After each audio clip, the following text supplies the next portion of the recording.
Everyone, to another episode of our year-end fundraising in July series. I've got three fantastic panelists with me today. And before we get into our topic of storytelling, I'd love to just go around the horn and do some quick introductions. So I'm just going to kind of move around my screen kind of from left to right. So Dom, you are up on my left. So I would love for you just to share a little bit about yourself with our audience today. Hi, my name is Dom Spinoza. I'm the Chief Creative Officer. I've been in the industry for 30 plus years, and I believe I've like to say I've almost worked on almost every account there is out there after 30 years, and excited to be here today. Thank you. Yeah, I'm excited to get you on our show because you've got so much wisdom and experience to share. And then next, I've got Kat Hurt. And did Yeah. I say that correctly? Yes. Yes, Okay. you did. Yes. So Kathy Hurt, I'm Associate Creative Director at Pursuant. I've been in the industry for almost 23 years now, doing copywriting, helping clients find their unique voice while maintaining best practices for fundraising. Thank you. And last but not least, Alyssa Boger. Hi, I serve as Senior Vice President of Client Strategy at Pursuant. So that means I get to work really closely with all of the amazing organizations that we get to serve and our team of strategists and account managers. I've been in the nonprofit space for about 15 years now, was on the nonprofit side to begin with, leading the annual fund, and then jumped over to Pursuant and just been very grateful to be able to work with such incredible missions over the years. Thanks for sharing a little bit of background. So as I said at kind of the top of the show today, we are talking about storytelling at year end, and storytelling is one of those things that can incorporate a lot of different facets of fundraising appeals, from photography or illustration to the copy. And so I'd love to kind of start with you, Alyssa, since you have overseen hundreds, if not thousands, of calendar year-end campaigns at this point. Why is it so important for a nonprofit to stand out at calendar year-end? Let's just start there. Yeah, it's a great question. I mean, it's a time where everyone who is anyone is sending out communications, and they're sending out a lot of them. So it's important to be able to stand out and to be able to connect with donors, especially at that time of year. I think we've had many conversations with organizations, especially with Kat, as our team is working through copy together, about trying to nail down what makes the organization unique, what we call their unique value proposition.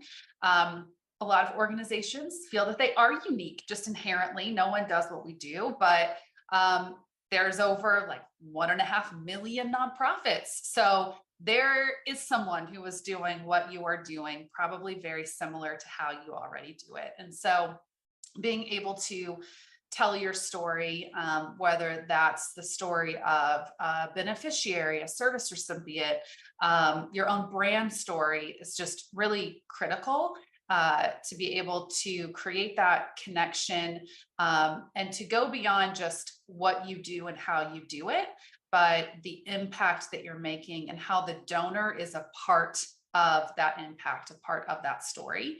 And so we'll spend time, especially as we're going into hopefully large campaigns, if we can have that time set aside with our partners to really think about what makes the offer unique at this time of year. What are those proof points, the data, and the impact that we can share and back up, along with a goal. So having that ideally like one-to-one story, concrete proof points, and a clear goal is really what makes that kind of year-end effort successful. But so many organizations, I feel like, and Kat and Dom, you can probably speak to this, really struggle to just break out of more broad talking points about their mission and impact and zero in on like a very specific outcome or goal or effort. If we don't raise this, then this is in jeopardy. Or, your impact so far this year has been able to make this possible. We want to do X more of that next year. That's just very hard for some organizations. So we'll try to spend some time working through that with our partners, as I mentioned, trying to hone in on that unique value proposition. And that's something that Kat does beautifully along with our strategy team. So I don't know, Kat, if you want to share a little bit more about that unique value proposition, how that piece is really important to being able to stand out among a sea of sameness. Yeah, yeah. We have a whole process that we go through, but the basic root of it is good listening from your donors. And sometimes you need to involve your program staff in this conversation versus just your development staff, to talk about what are our donors saying to us matters to them. What are they responding to in terms of types of asks? Because you're going to want your year-end appeal to be about your most popular topics, not your least popular topics. And we have to remember that people give to people, not to organizations. So we do, they're not giving to you because of your process, they're giving to you because of the impact that you make in the world. So we try to hone in on that sort of outcome language and what your donors care about most, and then try to kind of land there, because everybody and their second cousin is going to be asking for funds to end the year strong, and most of them are going to have a match. So simply putting those things into your appeal is not going to make you stand out. And that's where good storytelling really comes in. I'd love to dig into that a little bit more, Kat, because I think that for many organizations that their process of how they're uniquely solving some kind of some problem in the world is probably why they got started or one of they thought, they had this great very entrepreneurial idea of how they could break the mold and do things differently as an organization. So I'm curious if you encounter a lot of pushback when you are working with organizations and their process is something that they're really proud of. We do. I mean, we definitely, over the years, I've seen many people really want to talk about their process in their appeals. And I think a lot of times you just end up showing them the data. Well, we talked about the process in the appeal and it didn't raise money. So sometimes the data can drive that conversation. You can incorporate some of the unique points of your process into your brand storytelling. It's not saying you have to leave process out completely. You just need to not get into the weeds on it and focus most of your intention on the outcome that you're trying to produce. Remember that your donors are not experts in the field. They don't want to be experts in the field. They just want to know that they're making a difference. And as long as you're really pushing towards that goal, you're going to hopefully stay out of the weeds on the process. I think too, you can remember you don't have to put everything into that appeal. You have all different types of communication touch points with your donors. You can share about process and stewardship in a follow-up, email or special video. So being able to, I think about where the messaging fits the best based on the outcome that you're trying to drive toward is also critical, especially at year end when you do have the opportunity to talk to your donors a lot. They're used to a lot of communication at year end. So you can kind of sprinkle in and vary what aspects of your story and process you might tell in digital compared to direct mail, where you really need to be more honed in on a clear case, a clear call to action, and not a lot of fluff and confusion that's going to take donors away from just very simply, easily understanding what you're asking them to do, which is make a gift. I love that you brought the idea of channels into the conversation, Alyssa, and I definitely want to put a pin in that and return to it because I'm sure there are lots of organizations out there who are thinking through right now what what new channels should we be testing this year? I don't know about you, but I think everybody and their dog signed up for Threads last night when it came out from Instagram. So I'm sure there are some organizations that are asking that question right now, as to what they should be trying out. So I definitely want to return to that.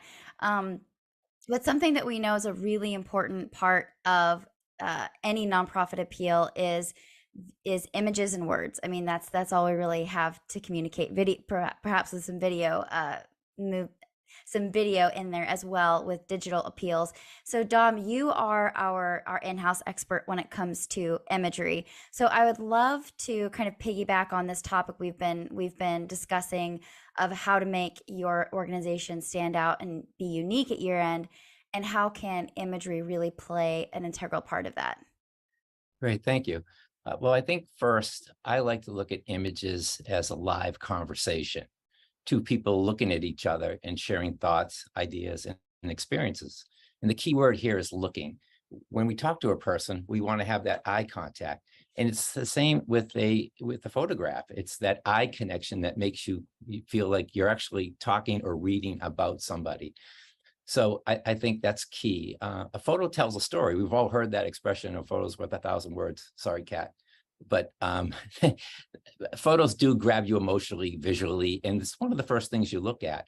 But the key is that they also support the copy. So when you're looking at a photo and then you're reading, the two go hand in hand, that they support one another. And all of a sudden the story becomes to life because you can relate a visual to what Kat may be writing about. So imagine talking to someone who looks away. You kind of lose interest, and all of a sudden you've lost that eye contact. And that's key. So in our copy and in our photographs, we do the same thing. So we like to select images like that have that eye contact. Unfortunately, in the real world, we always don't have that from the client. So, we do our best, and sometimes we have limited resources. So we have to look at photos that, somebody might be looking away, that type of thing.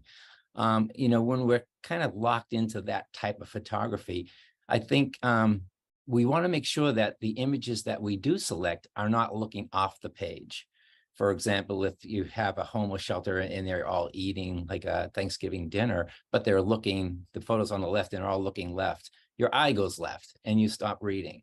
So think about when you put a photo in place, always have them taking your eyes back into where we want them to read visually. That's a key, because we don't realize it. We do a lot of things subconsciously, like looking, that eye contact, we do it subconsciously. Looking at a photo and turning my head, we don't control that. It just happens. So when we design and we write, the two really want to go hand in hand. The other key thing too is a lot of times we get photographs, from a client that may be taken by a cell phone. So I'd say, think creatively. There are some ways you can take those photos and turn them into real life photos. For example, if you have a lower resolution photograph, put it in a phone as though someone is sharing that photograph with me in the phone. Or maybe you do a soft, for those art directors and designers out there, maybe it's a soft focus around the photo. So what happens with a soft focus is your eye goes to the part that's the sharpest. And that may be, sending a meal, or maybe it's, keying in, or a dog or cat who's getting adopted. So I suggest, storytelling and the photos go hand in hand. And when you're writing and designing, you really need to have both in front of you so that it works as one. I think it's really important to discuss this idea of like user generated content. And what I mean by that is like images and stories and firsthand accounts that the nonprofit is collecting throughout the year about those outcomes that the nonprofit is making. What I hear from a lot of folks who work at nonprofits is they either are making it harder than it has to be to get that content, or they just don't really know how to go about collecting it. So I'm curious if you have any tips for nonprofits when it comes to getting those photos, getting those testimonials, getting those quotes that are so helpful when you're crafting these appeals. I'll let Kat talk to some of the testimonials. Like in the past, sometimes we'll get on phone calls or have Zoom calls with folks so that we can just have a conversation. I think, and Kat can speak to this, when you just talk to someone, you get a ton of information beyond the question that you asked. So having that open dialogue is going to give Kat, a ton of resources to craft her story, so it becomes a real storytelling letter. In terms of the visuals, we live in a cell phone world, unfortunately. We can't afford photographers all the time. So again, I think if we could direct our clients to that eye contact type of photograph, don't try to get everything in one shot. Walk up to someone and don't be shy. Walk up to someone and ask to take their picture. Get that one-to-one interaction with that person. I think that's part of one of the hardest things for folks to do is walk up to a complete stranger and take their photograph. You feel like you're invading their space. But you'd be surprised if you ask politely, do you mind if I take this shot, and explain why? They'll let you take a lot of shots, and they may even suggest types of shots. Yeah, and then in terms of finding those stories, sometimes it's just as simple as reading your Facebook page, because people will comment on your Facebook images, and you may say to yourself, well, now there's a story there. And then you can go and contact that person through Facebook and ask, do you have a story that we could share? We also, for some of our clients, will run a campaign 1 month that's a stewardship thing. All it is, we're asking you a question, answer the question, share a selfie with us, and then you get their contact information. You put a permissions form when they share their selfie that you're allowed to use their story and photo, and they, check the box, yes, it's okay. And then you can use that content, but you can also follow up with anybody who gives you a particularly interesting answer. So the ability to get stories, there are a lot of different places that you can look for those stories, and sometimes it's just not as hard as you think it is. You can ask. I mean, a lot of people just don't realize you could just ask people. I think it's too, like, cultivating a culture of storytelling, which you've spoken to, Kat, within an organization, so that everyone is looking out for the story that can be shared in whatever communication medium or strategy you might have as an organization. So it's not just marketing, or it's not just fundraising that's trying to go out and source stories, but it's people at the front desk who are working with people who are coming into the adoption center, or people who are nurses, doctors in the hospital, like taking care of individuals. If there are people who are really open and forthcoming and want to share their story, like, how are you thinking about building that culture of storytelling, creating those connection points and avenues for collecting information where it feels like everyone is kind of on the lookout for that story? It's not just one or two teams who are responsible for collecting that information. Thank you, Dom, Kat, and Alyssa, for joining us today. I'm sure our listeners and viewers took away some great things that they can think about as they start to put their year-end stories together. So once again, thanks for your time. Thank you. Thank you.